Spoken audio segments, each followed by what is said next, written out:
Isa sa mga interviews mo na napapagod ka ng gumawa ng mga teleserye. Bakit ka nakumbinsi rito sa Ivana Joshua series? Well, first of all, I really wanted to work with Joshua and I wanted to work with Ivana. I said nga I wanted to meet her. But maganda kasi yung storya tsaka maganda yung character ni Katarina. Like I said, she's a multifaceted character. Weak siya pagdating sa anak niyang si Ace, na talagang minamamasboy niya na kasi mahal na mahal niya.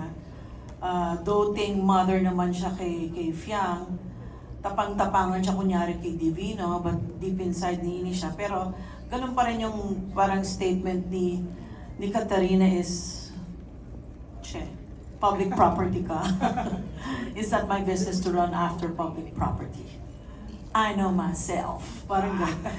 Minsan kasi nakakapagod minsan kapag teleserye, pag paulit-ulit yung story. Like sabi ko nga, kadalasan sa mga TV series natin na napapanood, palagi yung issue, nawalan ng anak, na-inlove sila, yung pala magkapatid sila. But it's always may issue nawalan ng anak, nagkapalit yung anak, nawawala yung nanay. Parang napaka-common, parang wala namang ibang kwento. But with this kasi, Love is Never Done, I love it, di ba? Sinabi ko nga doon sa In the Making, this is more Hollywood than Filipino. Kasi there's a lot of action in it. And it's so timely kasi here we deal on the issues of human trafficking, merong smuggling, merong parang medyo diskaya yata ang role ko eh. Shh daw, sabi ni Direk Manny, shh. Hindi, parang kasi alahera siya.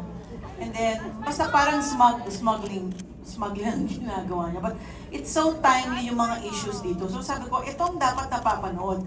May action, may sex, may love, may romance, may family. Parang every person can relate. Hindi kayong, hindi naman nawawala yung anak ko, hindi ako makarelate. Ito makaka-relate ka. Lahat ng character, merong isang taong makakapulot ng hugot doon na, ako yan. Tama. Ako yan. Ayan, tsaka sa mga lalaking babaero. Ano yung makaka-relate dyan? Yun. Alright, thank you, Miss D.